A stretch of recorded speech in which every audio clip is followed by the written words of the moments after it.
সৃষ্টি জগতের সবচেয়ে বড় সত্য হলো মৃত্যু। জীবন মৃত্যুর রহস্যের উদ্ঘাটনে প্রতিনিয়ত ছুটে বেড়াচ্ছে বিজ্ঞানীরা। আপনাকে যদি বলা হয় মানুষ আর মরবে না, তাহলে কি আপনি তা বিশ্বাস করবেন? করবেন না নিশ্চয়ই, এটা করার কথাও না। আর মানুষ যদি আসলে অমরত্ব লাভ করতে পারতো, তাহলে আমরা বলতাম ম্যান ইজ ইমমর্টাল। তবে আশ্চর্যের বিষয় কি জানেন?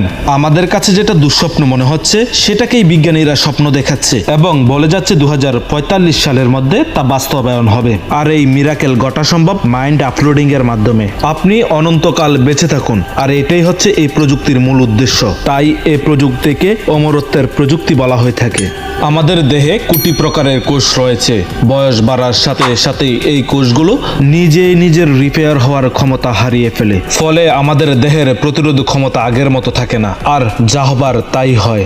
বিভিন্ন রোগ ব্যাধি আমাদের শরীরে বাসা বাঁধে, আর ধীরে ধীরে আমরা অগ্রসর হই মৃত্যুর দিকে। কাজেই মৃত্যুকে এড়াতে আমাদের প্রয়োজন আর্টিফিশিয়াল কোষ, যে কোষ কখনো বৃদ্ধ হবে না, যে কোষের কোনো নেই ক্ষয়। আমাদের আসল কোষ পরিবর্তন করে সেই আর্টিফিশিয়াল কোষ বসাতে হবে, যেটা আরো জটিল প্রযুক্তি। বিজ্ঞানীরা অমরত্বের সন্ধানে আরেকটি পদ্ধতি খুঁজে পেয়েছে, আর তা হলো আমাদের ব্রেনের রহস্য ভেদ করে সমস্ত ব্রেনের ডিজিটালাইজ ভার্সন তৈরি করে কম্পিউটারে আপলোড করে রাখা এবং কোনো বডিতে সেই ব্রেন ডাটাকে ডাউনলোড করে দেওয়া। আপনাদের বিশ্বাস নাও হতে পারে, সায়েন্স অনুসারে আমরা বেঁচে থাকি আমাদের মস্তিষ্কে। আমাদের অনুভূতি, বুদ্ধিমত্তা, মন, চেতনা সবকিছুই আমাদের মস্তিষ্কে বাসা বেঁধে থাকে।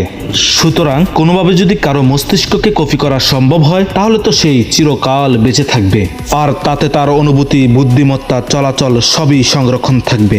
ঠিক যেমনভাবে একটি কম্পিউটারের হার্ড ড্রাইভ ক্লোন করে আরেকটি সম্পূর্ণ আলাদা ও ফিজিক্যাল কম্পিউটারে লাগানোর পর মনে হবে আপনি সেই পুরাতন কম্পিউটারটি যেন ব্যবহার করছেন।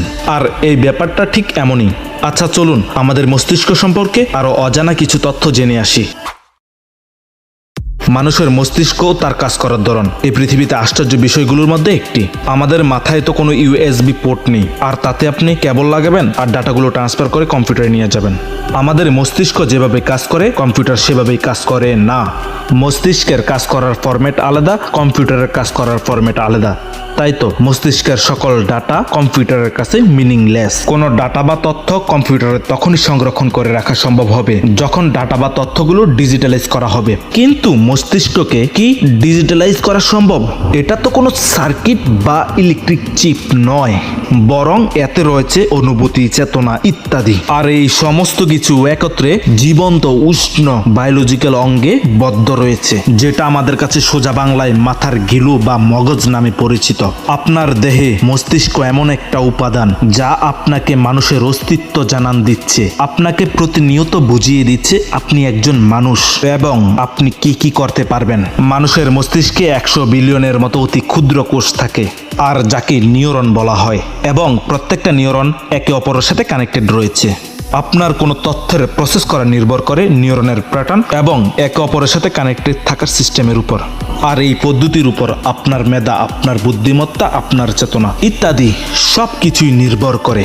কোনো তথ্য প্রসেস হওয়ার সময় বিভিন্ন নিউরন হয়ে অতিক্রম করে এবং আপনাকে একটি শেষ সিদ্ধান্তে পৌঁছাতে সাহায্য করে। তাহলে এতক্ষণে আপনার মাথায় নিশ্চয়ই একটা প্রশ্ন ঘুরপাক খাচ্ছে, আর এই প্রযুক্তি যদি এতই জটিল হয়, তাহলে মাইন্ড আপলোডিং এর কাজটা করে কিভাবে? তাহলে আসুন দেখা যাক। আগেই বলেছিলাম আমাদের মস্তিষ্ক একটা কমপ্লেক্স জিনিস। এর চেয়েও কমপ্লেক্স বিষয় হচ্ছে আমাদের ইমোশন। মানুষের ইমোশন কম্পিউটারের মাধ্যমে ডিটেক্ট করা এতটা সহজ বিষয় নয়, যদিও বর্তমানে বিভিন্নভাবে মানুষের মস্তিষ্ককে স্ক্যান করে কম্পিউটারকে বোঝানোর বিভিন্ন ওয়ে রয়েছে। আরেকটা প্রযুক্তি রয়েছে মানুষের মস্তিষ্কের রক্ত প্রবাহের ধারার উপর নির্ভর করে একটা 3D ইমেজ তৈরি করা হয়। তারপর একটি বিশেষ কম্পিউটারে 3D ইমেজ থেকে ডিটেক্ট করতে পারে মানুষ এই মুহূর্তে ঠিক কোন জিনিসটার দিকে তাকিয়ে রয়েছে।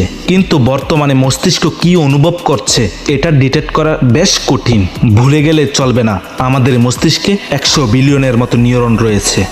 এতগুলো নিউরনের কানেকশন ম্যাপিং করা সহজ বিষয় নয়, কিন্তু বৈজ্ঞানিকভাবে তাত্ত্বিকভাবে দেখতে গেলে মানুষের ব্রেনকে ম্যাপ করা সম্ভব। বিজ্ঞানীরা ইতিমধ্যে কেঁচুর ব্রেন ম্যাপ থেকে রোবট বানাতে সক্ষম হয়েছে। তারা কেঁচুর ব্রেনের ডিজিটালাইজ ভার্সন তৈরি করে কম্পিউটারে আপলোড করে সেই ডাটাকে রোবট কেঁচুতে আপলোড করে দিয়েছে। ফলে রোবটটি সম্পূর্ণ কেঁচুর ব্রেনেই কাজ করছে। মস্তিষ্ক ইলেকট্রিক সিগন্যালের উপর কাজ করে, আর সেই সিগন্যালগুলোকে একত্রিত করে ডিজিটালাইজ ফরম্যাট তৈরি করা সম্ভব, যাতে মাইন্ড আপলোডিং বা মস্তিষ্ককে কম্পিউটার আপলোড করা যায়। কেঁচুর মস্তিষ্কে 302টি নিউরন থাকে, প্রতিটির মধ্যে 7000 নিউরনের ইন্টার কানেকশন থাকে। বিজ্ঞানীরা এই নিউরনগুলোর একটি নিখুঁত মডেল তৈরি করেছে। তো যা বলছিলাম, তাত্ত্বিকভাবে এই একই প্রসেস ব্যবহার করে মানুষের মস্তিষ্ক ম্যাপ করা এবং সেখান থেকে ডাটা ডিজিটালাইজ করে কম্পিউটার আপলোড করা সম্ভব, কিন্তু মানুষের মস্তিষ্কের ক্ষেত্রে আরও বেশি কাজ করতে হবে। 100 বিলিয়ন নিউরন, তাদের মধ্যে 100 ট্রিলিয়ন কানেকশন। এই সুবিশাল পরিমাণ নিয়ে কাজ করাটা সত্যি অনেক কমপ্লেক্স। আবার একবার ব্রেন ম্যাপ তৈরি করা সম্ভব হয়ে গেলে প্রয়োজন পড়বে আরেকটি হুবহুব আর্টিফিশিয়াল ব্রেন তৈরি করার, যেখানে 100 বিলিয়ন আর্টিফিশিয়াল নিউরন তৈরি করতে হবে এবং তাদের মধ্যে কোটি কোটি কানেকশন নিশ্চিত করতে হবে। তারপর আমাদেরকে জানতে হবে কিভাবে মস্তিষ্কের নতুন স্মৃতি কাজ করে এবং মস্তিষ্কের পুরাতন সব কিছু ডিলিট করা যায়। এখন ধরুন আমরা মস্তিষ্কের রিড এবং রাইট করার ক্ষমতা পেয়ে গেলাম, তাহলে পরবর্তী স্টেপ কি হবে?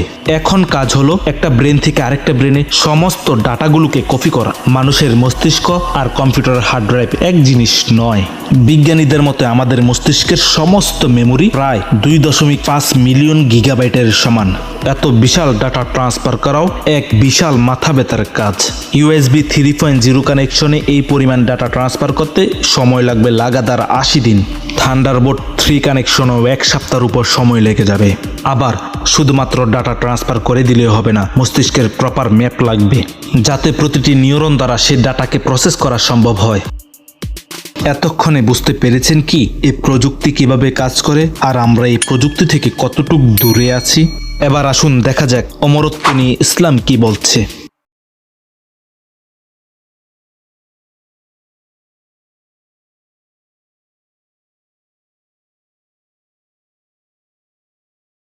প্রত্যেক প্রাণীকে মৃত্যুর স্বাদ গ্রহণ করতে হবে, তবে বিজ্ঞানের জন্য কোরআন নয়, কোরআনের জন্য বিজ্ঞান।